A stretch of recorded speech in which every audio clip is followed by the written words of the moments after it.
Baik, Assalamualaikum warahmatullahi wabarakatuh. Perkenalkan, nama saya Rustal Samonika dengan NPM 019 ingin membahas mengenai video sentral dogma. Baik, saya akan share screen terlebih dahulu.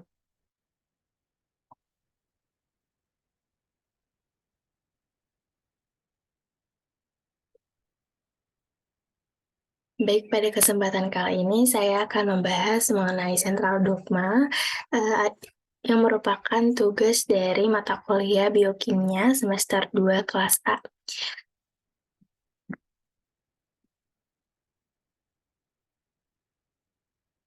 Baik, perkenalan terlebih dahulu materinya. Seperti yang kita ketahui bersama bahwa DNA adalah suatu senyawa atau komponen yang dimiliki oleh setiap makhluk hidup dan berfungsi untuk menyimpan informasi genetik. Informasi genetik tersebut selanjutnya akan diterjemahkan untuk menghasilkan suatu protein tertentu. Suatu rangkaian DNA atau nukleotida yang menyandingkan suatu protein tersebut disebut dengan gen. Ekspresi gen menjadi protein disebut dengan istilah sentral dogma. Rangkaian sentral dogma meliputi proses penyalinan DNA menjadi RNA atau disebut dengan proses transkripsi dan proses penerjemahan RNA menjadi protein disebut dengan R-translasi. Adapun dengan simpelnya kita bisa lihat bahwa sentral dogma itu perubahan dari DNA menjadi RNA lalu menjadi protein. Yang pertama, prosesnya itu ada transkripsi. Transkripsi adalah proses penyalinan informasi DNA kepada mRNA. Proses ini terjadi di dalam nukleus dan dikatalis oleh enzim RNA polimerase. Transkripsi hanya terjadi pada satu untai rantai DNA yang mengandung kelompok gen tertentu saja. Terdapat 3 tahap proses transkripsi. Yang pertama itu ada inisiasi, yang kedua ada elongasi, dan yang ketiga ada terminasi. Bisa dilihat tahap elongasi transkripsi dimulai dengan titik awal atau promoter dan berakhir di titik akhir terminasi dengan RNA polimerase dibuka terlebih dahulu oleh enzim RNA polimerase atau DNA menjadi terbuka. Adapun penjelasan lebih lengkap ada di slide selanjutnya. Yang pertama itu tahap inisiasi, yaitu yang pertama RNA polimerase merangkat pada promoter atau pangkal transkripsi untuk memulai transkripsi. Yang kedua, RNA polimerase kemudian berikatan dengan kumpulan protein sehingga membentuk kompleks inisiasi transkripsi. Lalu, yang ketiga atau selanjutnya, RNA polimerase membuka untai rantai DNA ganda. Yang kedua, ada tahap elongasi. Pada tahap elongasi, yang pertama terjadi setelah rantai DNA terbuka, yang ini DNA telah terbuka, RNA polimerase kemudian menyusun untaian nukleotida RNA dari arah 5 ke 3, sesuai dengan pasangan basa nitrogennya sehingga terjadi pemanjangan RNA. Ya, teman-teman, terjadi pemanjangan RNA. RNA akan membentuk pasangan basa adenin dengan urasil. Nah, ini ada pasangan basa nitrogen. Kalau pasangan basa nitrogen di DNA itu, adenin akan berpasangan dengan timin, sedangkan guanin akan berpasangan dengan sitosin. Selanjutnya ada basa nitrogen RNA, di mana adenin akan berpasangan dengan urasil, dan guanin akan berpasangan dengan sitosin. Kembali ke slide sebelumnya, lalu pada tahap yang ketiga, pada transkripsi, yaitu ada tahap terminasi, di mana tahap ini terjadi pada daerah terminator atau bagian akhir. Daerah ini memiliki urutan DNA yang berfungsi untuk menghentikan proses transkripsi. Rantai DNA menyatu kembali, kemudian DNA polimerase dan mRNA yang telah terbentuk akan terlepas dari DNA.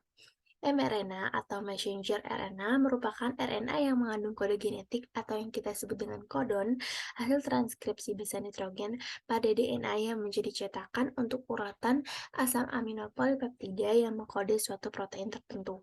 Lalu tahap yang terakhir pada terminasi yaitu RNA akan keluar dari inti sel melalui pori-pori nukleus dan masuk ke dalam sitosol. Yang kedua itu ada proses translasi. Setelah transkripsi dilakukan, masuk ke proses translasi. Translasi adalah sintesis polipeptida dari mRNA untuk menentukan urutan-urutan asam amino yang akan membentuk suatu protein. Translasi terjadi di ribosom. Pada tahap ini, sel harus menerjemahkan kode genetik atau kodon. Nah, kodon adalah 3 nukleotida pada urutan mRNA yang dapat diterjemahkan menjadi urutan asam amino. Urutan asam amino akan mengkode suatu protein spesifik. Lalu ada 3 tahapan dalam proses translasi. Yang pertama itu ada proses inisiasi atau permulaan. Pada tahap ini terdapat 3 tahapan. Yang pertama, ujung mRNA yang telah keluar dalam nukleus akan berikatan dengan ribosom, unit kecil melalui bantuan GTP dan enzim. Peristiwa tersebut dengan kodon inisiasi atau kodon permulaan. Lanjut, kodon inisiasi tersebut misalnya adalah di sini AUG. Nah, kodon AUG akan memberikan sinyal untuk memproses proses translasi. Kemudian tRNA atau transfer RNA, antikodon UAC yang membawa asam amino metionin melekat pada kodon inisiasi AUG. tRNA sendiri berfungsi untuk mengantarkan informasi genetika mRNA dari sitoplasma menuju ribosom untuk disusun menjadi protein. Seperti yang sebelumnya telah dijelaskan bahwa A itu adalah adenin akan berpasangan dengan urasil dalam rantai tRNA. Lalu guanin akan berikatan dengan sitosin. Lanjut ke tahap yang kedua pada translasi yaitu elongasi atau pemanjangan. Pada tahap ini terjadi yang pertama, ujung mRNA yang telah keluar dari nukleus akan berikatan dengan ribosom unit kecil melalui bantuan GTP dan enzim. Peristiwa itu disebut dengan kodon inisiasi. Lalu kodon tersebut AUG akan memberikan sinyal untuk mulai proses translasi membawa asam amino metionin melekat pada kodon AUG. tRNA antikodon AUC merupakan komplementer dekodon yang dibawa oleh mRNA dan akan diterjemahkan satu persatu menjadi asam amino. Lalu, pada asam amino berikutnya akan ditambahkan satu persatu asam amino pertama atau yang disebut dengan metionin. Yang kelima, asam amino pertama atau metionin segera lepas dari ribosom. tRNA kembali ke sitoplasma untuk mengulangi fungsinya. tRNA berikutnya datang untuk berpasangan dengan kodon mRNA berikutnya. Lalu setelah itu masing-masing asam amino akan digabungkan oleh tRNA. Gabungan asam amino tersebut akan membentuk rantaian polipeptida yang dikatalisasi oleh RNA. RNA ialah ribosomal RNA. Terdapat pada ribosom subunit besar yang berfungsi sebagai enzim pembentuk ikatan peptida yang menyambung polipeptida-polipeptida antar asam amino. Yang terakhir, kodon AUG, tRNA sendiri berfungsi untuk mengantarkan informasi genetik mRNA dari sitoplasma menuju ribosom untuk disusun menjadi protein. Jadi tahapannya itu tadi ada DNA dirubah lagi menjadi RNA dan yang terakhir itu menjadi protein di ribosom. Adapun prosesnya itu ada transkripsi atau penerjemahan dan translasi. Keduanya ini memiliki 3 tahapan yang sama, yaitu inisiasi, elongasi, dan yang terakhir adalah terminasi. Pada bagian terminasi translasi, ada 3 tahap terakhir, yaitu proses translasi berakhir ketika satu kodon stop mRNA, contohnya seperti Di sini ada UAA, UAG, dan UGA melekat pada ribosom. Polipeptida atau protein yang terbentuk akan terlepas dari ribosom dan terjadi pelepasan subunit, ribosom menjadi subunit besar dan subunit kecil. Protein yang telah disintesis mengalami proses post-translasi. Pada tahap ini, protein dapat berikatan dengan karbohidrat atau dipecah kembali menjadi beberapa polipeptida.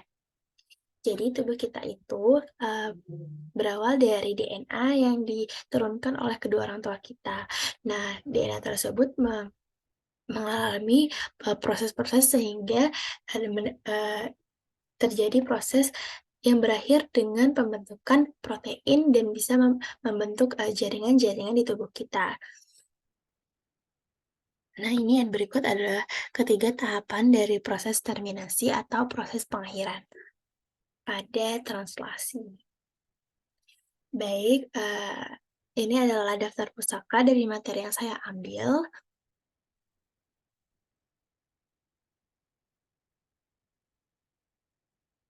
Baik, cukup sekian dari penjelasan saya mengenai sentral dogma dalam materi biokimia.